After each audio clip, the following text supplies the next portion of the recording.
Om Arunachala Ramana. Saudações, amada Sangha. Saudações. Imensa alegria, cá estamos para dar início ao nosso mês de novembro.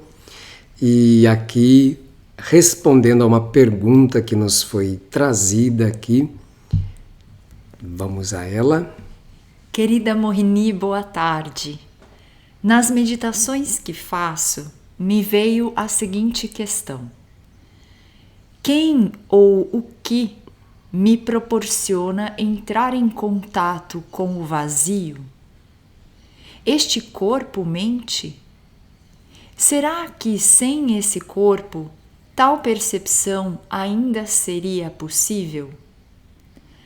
Se fosse assim, a consciência dependeria do corpo-mente, o que não parece a realidade. Quando aquieto a mente, quem a aquieta? Muito bem. A questão é excelente, né? Eu acho que o primeiro ponto que a gente tem que levantar é que a nossa mentalidade ela está demasiadamente habituada a confiar no processo da verbalização mental. Então, assim, se algo, para que algo possa ser evocado como verdadeiramente assimilado e compreendido, aquilo precisa caber dentro de uma certa linearidade de pensamento, num certo discurso ou numa organização verbal. Então, a questão ela está apontando, né, o que está surgindo como dúvida é justamente a incapacidade de conseguir colocar o que está acontecendo dentro de um certo quadro de explicação verbal. Então, assim, a pergunta ela pode ser verbalizada, mas essa resposta não pode ser verbalizada. E aí a mente ela fica ressentida, né? Como assim? O que está acontecendo? O que está havendo aqui? Quem está vendo o quê? Quem está fazendo o quê? Você está fazendo a pergunta que é Atma Vichara, não é? Quem ou o que proporciona entrar em contato com o vazio? É o corpo? É a mente? Será que sem esse corpo essa percepção existiria? Quando aquieta a mente, quem aquieta? Então, essas são as perguntas do Atma Vichara. E quando nós fazemos a pergunta, quem aquieta? Quem percebe? Quem faz ou acha que faz? Quando nós levantamos a questão, a resposta primeira que é obtida não é verbal. E quanto mais profunda for a resposta, menos vai caber nas palavras. As palavras não vão dar conta de traduzi-la. A tentativa de pegar toda essa experiência e colocá-la dentro de um conjunto de signos e significados, ou seja, de palavras, na verdade ainda é uma tentativa de proteger-se da própria evidenciação. Ainda é uma resistência. Então o que nós vamos aprendendo com a prática, é claro, a gente está dando uma resposta a partir de um certo nível pessoal também. Então acho que eu até vou dar essa resposta de uma forma bem pessoal. O que eu entendi com a prática é que eu precisava estabelecer uma relação com o mistério e aceitar que as coisas que são verdadeiramente profundas não podem ser comunicadas através das palavras. Aliás, eu não tenho nem como representar-me no mundo adequadamente. Em termos positivos, quando nós falamos de nós mesmos, o que nós conseguimos falar sobre nós mesmos a não ser das experiências? Né? Então eu vou falar quem sou eu tenho lá um nome no RG, um número, eu tenho as coisas que eu gosto, as coisas que eu não gosto. Quer dizer, a gente só está falando da interação com a matéria, da interação com o mundo, da interação com o mundo por intermédio dos 5 sentidos e da mente. Agora, quem está fazendo tudo isso aí está para além da mente. Então a mente ela não tem como representar isso de uma forma suficientemente abrangente, né, ou fidedigna. Mesmo quando a gente chama de vazio, isso é só uma ideia que de alguma forma esboça algo do que é experimentado. Quando a gente fala ser, isso também é uma certa noção que nos ajuda a tentar entender alguma coisa que na verdade a palavra ser não alcança a dizer, que a palavra vazio não alcança a representar, a palavra espacialidade ou mesmo consciência, né? Então, se a gente for realmente nomear isso, nenhum dos nomes inventados, nenhum dos adjetivos, nenhum dos elogios, nenhum dos epítetos alcança dar representação perfeita para isso. Portanto, de um certo modo, a gente parte do princípio da impossibilidade de poder responder essa pergunta. O que não quer dizer que a gente não possa elaborar algumas coisas que sejam interessantes aqui, mas a gente tem que começar desse pressuposto, né? Então essa é a premissa principal. Nós estamos desenvolvendo um caminho de autoconhecimento que não é alicerçado, né? Ele não tem como baliza as palavras. As palavras, elas, na verdade, não vão ajudar, elas vão mais atrapalhar do que ajudar. Porque nós começamos a estabelecer relacionamentos com signos e significados e com representações que não representam de fato aquilo. E se a gente congelar-se nisso, isso se torna uma espécie de ídolo. É aí que começa de fato a idolatria. A idolatria não está relacionada com você ter uma imagem no altar e etc. Não é isso que é idolatria. Idolatria é a arrogância, a pretensão arrogante de querer abranger a totalidade do sagrado, do todo, daquele transcendental, por intermédio das palavras e assim gerar um certo sentimento de segurança por intermédio dos signos e significados. Então a gente está dizendo que a palavra é mais importante do que aquilo para qual ela aponta, para onde ela aponta, né? E a gente não pode aceitar isso. Não. A palavra Deus não fala quem é Deus. A palavra espacialidade não fala sobre a espacialidade. A palavra consciência não representa aquilo. Por isso que até, né, na definição a gente tem o Tat, Sat, Chitananda. Esse Tat, ele é indefinido. Então ele é o primeiro, Tat. Satchitananda já é uma certa definição, né? A gente tenta definir de alguma maneira. Mas Tat, ele é perfeito nesse sentido. Por quê? Porque ele não define. É aquilo, mas aquilo é o quê? Aquilo é isso? Aquilo é substância? Aquilo é objeto? Ou não?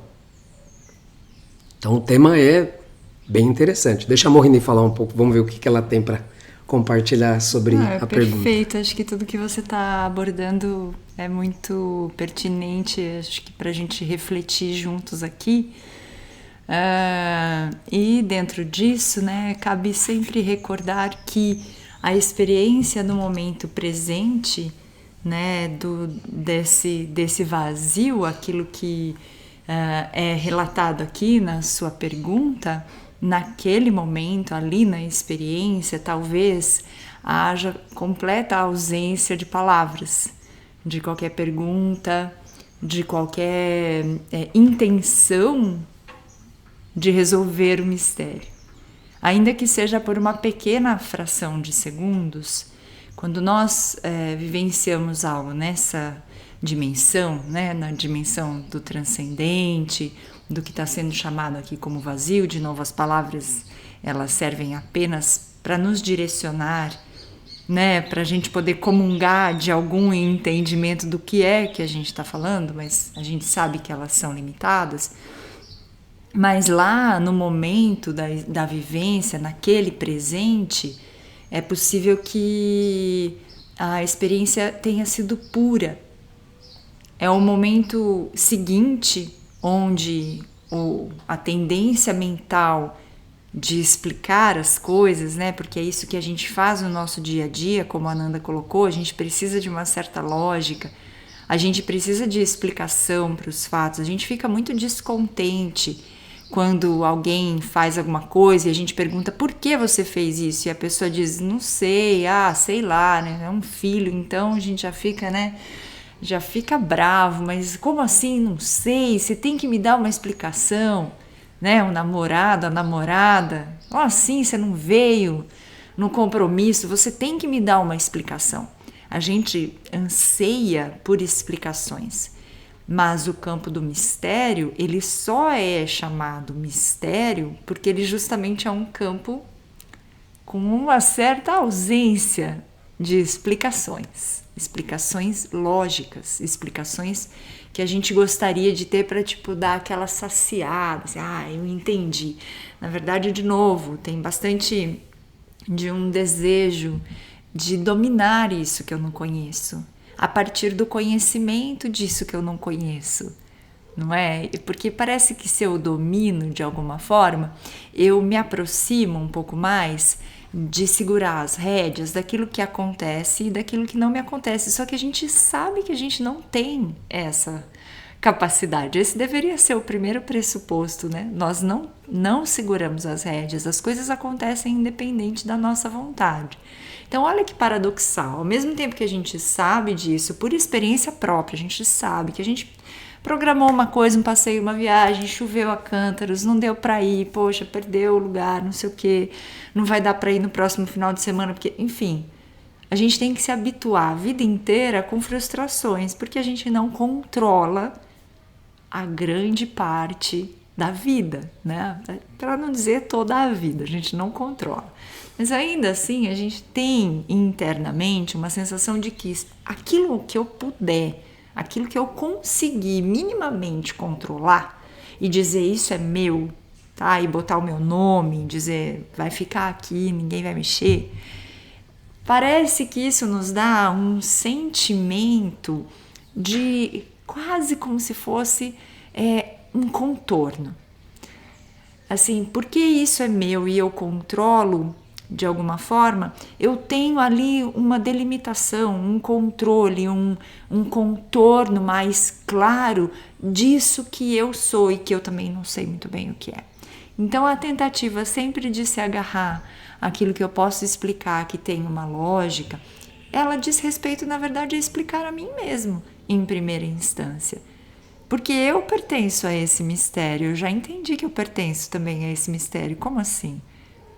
O que eu sei de verdade? A própria Ananda, né, falou, o que a gente sabe, o que a gente pode falar a respeito de si usando da ferramenta das palavras, ainda é muito superficial. Então eu fico tentando entender, porque parece que se eu entender eu consigo controlar mais, e que se eu controlar mais eu consigo fazer um contorno, um desenho mais nítido, mais claro. E do que isso serve? Para que isso serve, na verdade?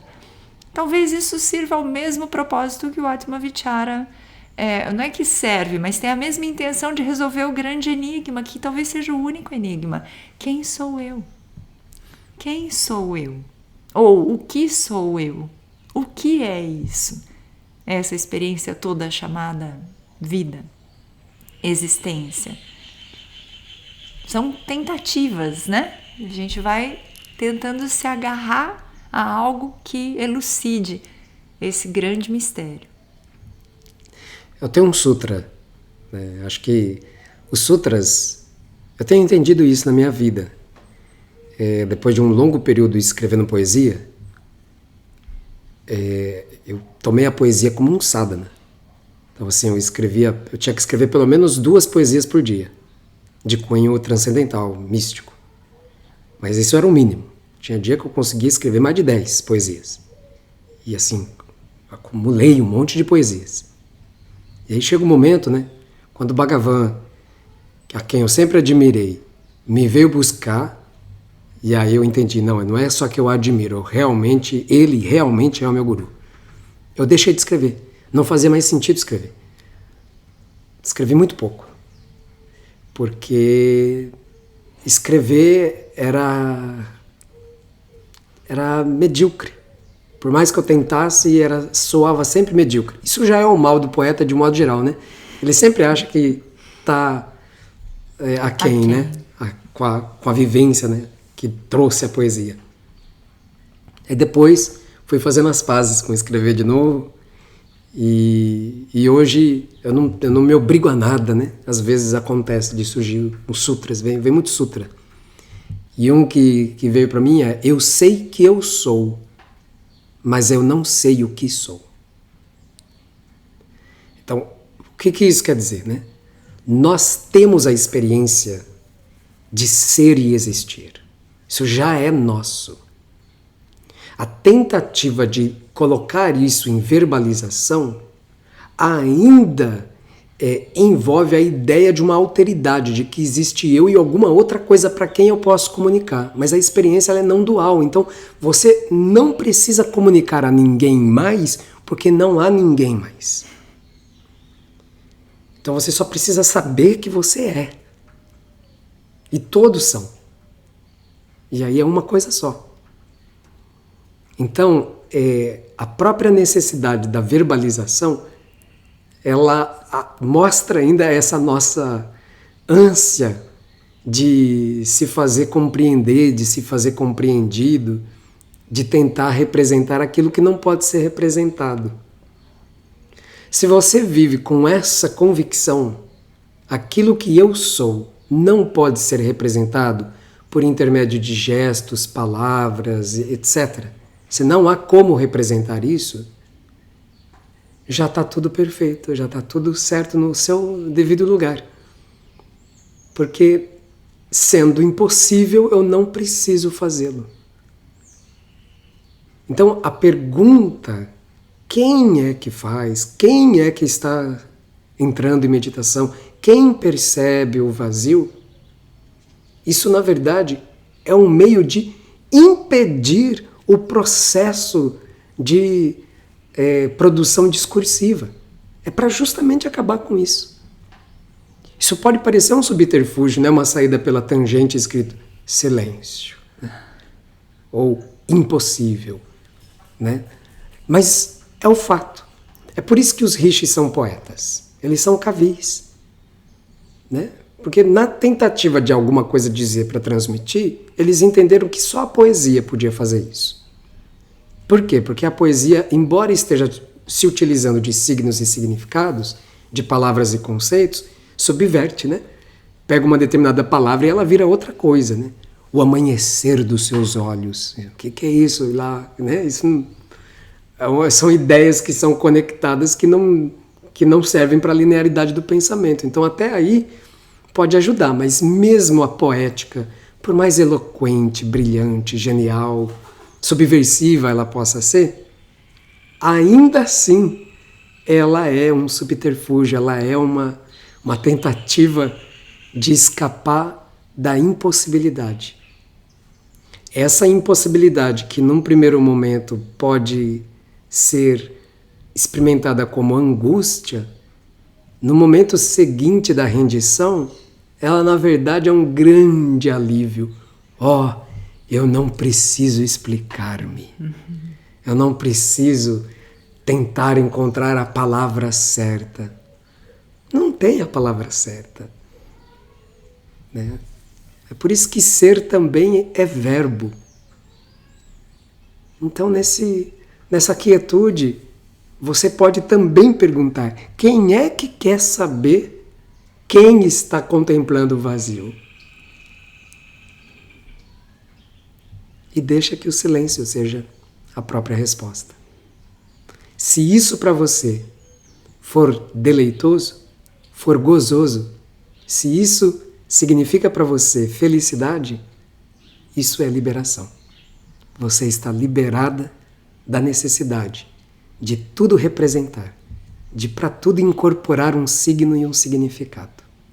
Você pode ser feliz em simplesmente ser.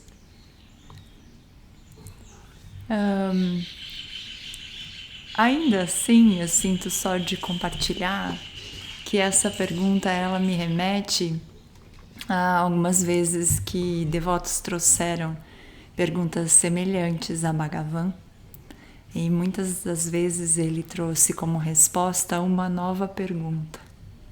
E ele dizia assim: por acaso existem dois eus? Um que está procurando o outro? É isso mesmo que você acredita? Que existem dois eus?